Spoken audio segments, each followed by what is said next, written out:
Il ne voulait qu'un bon steak, mais ce qu'il a reçu avec l'addition a tout changé. Si vous êtes là, prenez un instant pour vous installer confortablement.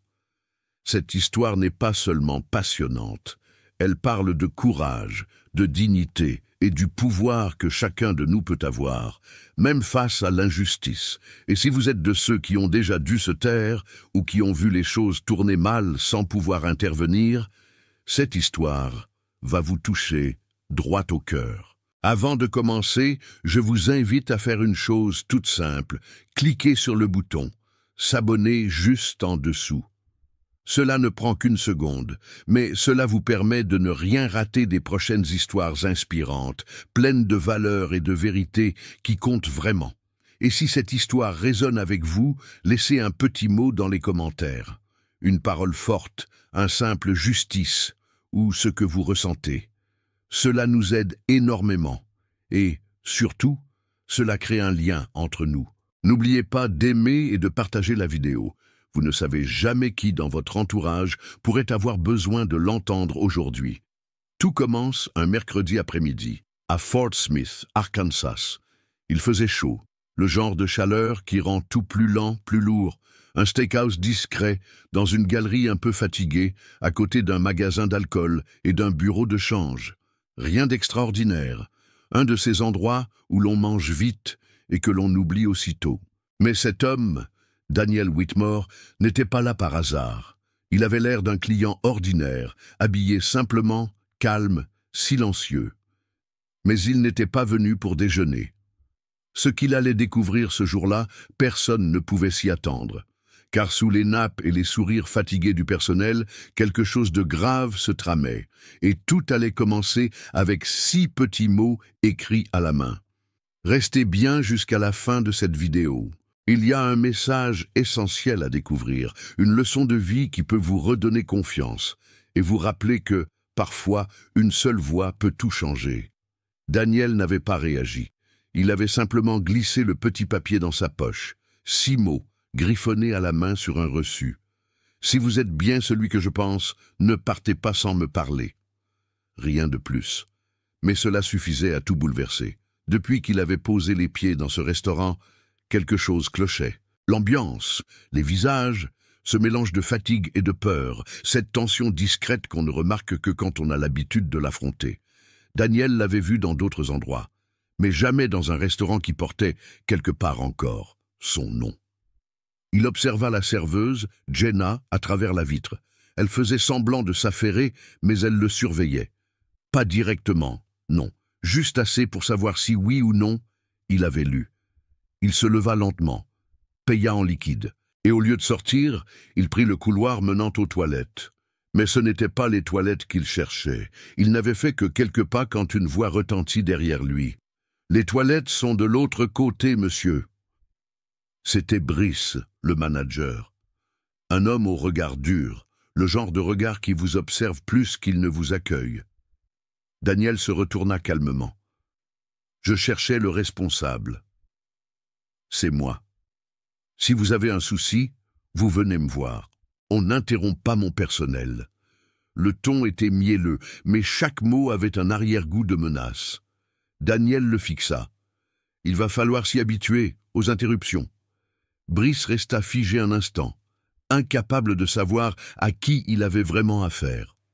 Plus loin, dans un coin discret du couloir, Jenna attendait. Elle portait une caisse de citron et regardait Daniel comme on regarde quelqu'un qui vient de franchir une ligne invisible. « Vous avez lu » murmura-t-elle. Il hocha la tête. « Maintenant, parlez !» Dans un placard exigu, à l'abri des oreilles, elle raconta tout. Les heures coupées, l'argent disparu, les menaces voilées. On a tous peur, mais je pouvais plus rester silencieuse. Daniel comprit. Il n'était pas venu juste pour voir les comptes. Il était tombé au cœur d'un système corrompu, et maintenant, il savait qu'il ne pouvait plus reculer. Le lendemain matin, Daniel revint. Pas en tant que propriétaire, pas encore. Cette fois, il portait un t-shirt usé, une casquette délavée et un faux badge au nom de Andy. Il s'était annoncé comme un technicien du système de ventilation dépêché par le siège. Une ruse simple, mais efficace. Le restaurant, à cette heure-là, était presque vide. Juste quelques habitués sirotant leur café. Brice n'était pas encore là. Jenna, elle, l'attendait. Elle fit semblant de ne pas le reconnaître, mais lui glissa une clé discrètement, entre deux verres posés au comptoir. Son bureau est verrouillé, mais ce placard, là, au fond, c'est là qu'il cache ce que vous cherchez. Daniel s'y rendit sans bruit. Le local de nettoyage était exigu, mais au fond, derrière une pile de serviettes, il trouva une petite mallette noire. Il l'ouvrit. À l'intérieur, des liasses de billets, un vieux téléphone sans carte SIM et un carnet à la couverture rouge. À première vue, des chiffres griffonnés à la hâte. Mais Daniel savait lire ce langage. Ces sommes, ces dates, ces initiales, tout indiquait un système de détournement d'argent bien rodé. Et ce n'était pas l'œuvre d'un seul homme. Brice arriva peu après. Il reconnut Daniel. Trop tard. « Alors, c'était vous » souffla-t-il, blême. Daniel referma calmement la mallette. « Depuis combien de temps ?»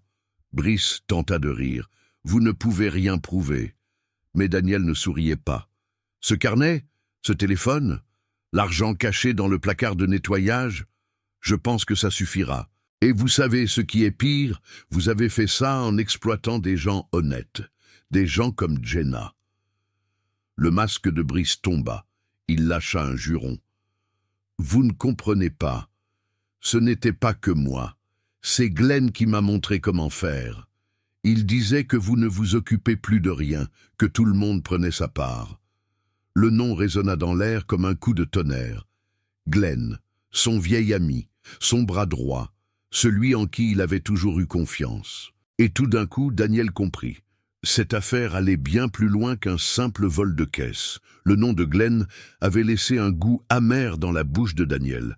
Glenn Carter, son vieil ami, celui qui avait été là quand il avait ouvert son tout premier restaurant. Celui qui avait géré les affaires pendant que Daniel s'occupait de sa famille, de sa santé, de reconstruire sa vie, loin de l'agitation. Il lui avait confié tout, les clés, les comptes, les employés, son empire. Et maintenant, ce même Glenn détournait de l'argent, dans son établissement, en exploitant des serveurs, en volant dans la caisse, en écrasant les plus faibles. Le choc laissa place à une profonde déception. Daniel quitta le restaurant sans un mot. Il avait besoin d'air, de réfléchir, de se souvenir. Il se revit 20 ans plus tôt, jeune et ambitieux, installant lui-même les néons du premier local. Glenn était déjà là. Il riait, rêvait, partageait tout. Il avait cru, sincèrement, que leur amitié était indestructible. Mais il s'était trompé. Le succès avait tout changé. Il comprenait maintenant ce qui s'était passé. Son retrait temporaire, dû à sa maladie, avait laissé un vide. Glenn l'avait comblé. Mais au lieu de protéger ce qu'ils avaient bâti ensemble, il s'en était emparé. Daniel ne pleura pas. Il n'avait plus l'âge pour les illusions. Le soir même, il s'installa devant son ordinateur. Il avait gardé tous les accès au compte. Il passa des heures à comparer, ligne après ligne. Les chiffres ne mentaient pas. Des dizaines de transferts suspects, des fournisseurs qui n'existaient pas, des primes à des employés fictifs. Et plus il avançait, plus un schéma se dessinait. Glenn avait créé un réseau complet pour siphonner l'argent des restaurants. Il ne s'agissait plus d'un simple abus de confiance. C'était une trahison méthodique, froide, calculée. Mais Daniel n'était pas du genre à se laisser abattre. Il savait que la justice, la vraie, ne venait pas toujours des tribunaux. Parfois, elle commence par une décision simple, se lever, affronter et reprendre ce qui nous appartient. Il respira profondément. Il n'était plus seul. Il y avait Jenna. Il y avait ses employés qui n'osèrent pas parler, mais qui attendaient, quelque part, que quelqu'un ait le courage d'agir. Et il avait décidé, ce quelqu'un, ce serait lui. Daniel savait que revenir en pleine lumière serait risqué. Glenn avait pris trop de place, trop d'influence. Il était respecté, redouté et entouré de ceux qui profitaient silencieusement de ses manigances. Un affrontement direct risquait de tout faire exploser. Et ce n'était pas ce que Daniel voulait. Il voulait réparer, pas détruire. Alors, il construisit un plan, pas à pas, méthodiquement. Avec la patience d'un homme qui avait déjà tout perdu une fois et qui savait qu'il ne pouvait plus se permettre l'erreur. Il commença par rassembler des preuves solides. Il enregistra les témoignages discrets des employés. Jenna, bien sûr, fut la première. Puis un plongeur, un ancien cuisinier, même un fournisseur local qui s'était vu imposer de fausses factures. Tous avaient gardé le silence par peur. Mais avec Daniel, il se sentait écouté, protégé et surtout compris. Ensuite, il contacta un ancien avocat fiscaliste, un ami de longue date qui lui devait un service. Ensemble, ils établirent un dossier complet. Les détournements, les comptes bancaires parallèles, les fausses identités. Rien n'était laissé au hasard, mais ce n'était pas suffisant. Daniel voulait un retour propre. Il ne voulait pas que tout cela finisse dans un scandale public qui ruinerait la vie des innocents. Alors, il élabora une autre étape, plus subtile, faire tomber Glenn de l'intérieur. Avec l'aide de Jenna, ils commencèrent à saboter doucement les plans de Glenn. De faux clients vinrent poser des questions étranges. Des inspections sanitaires surprises eurent lieu. Des fournisseurs refusèrent soudain de renouveler les contrats. Glenn sentit la pression monter. Il devenait nerveux, méfiant.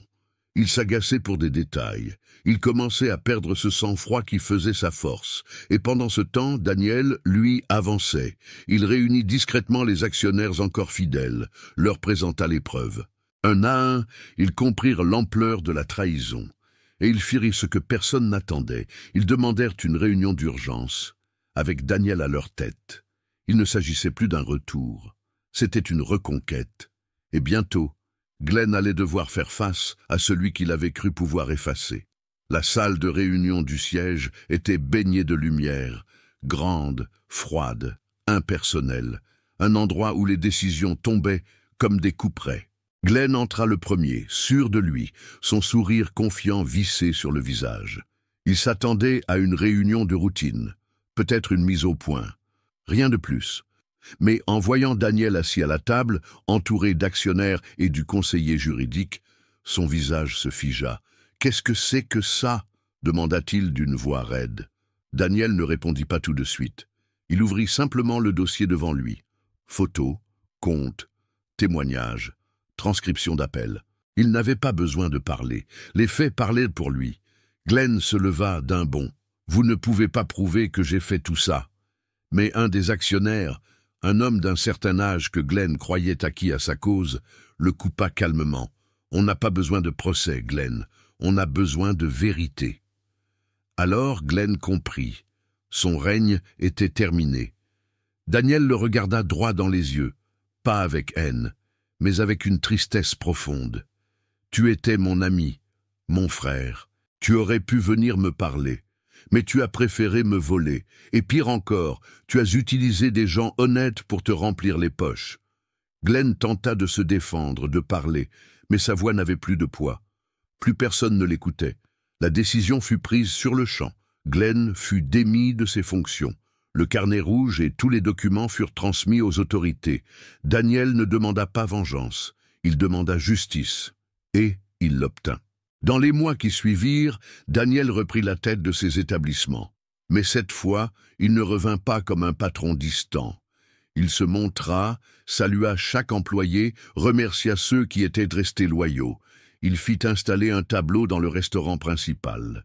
Dessus, une seule phrase, « La confiance est un plat qu'on sert avec respect. » Et depuis ce jour, chaque personne qui entrait dans ce lieu ressentait quelque chose de différent. Comme un souffle d'intégrité, un rappel que l'honnêteté, même mise à l'épreuve, finit toujours par triompher.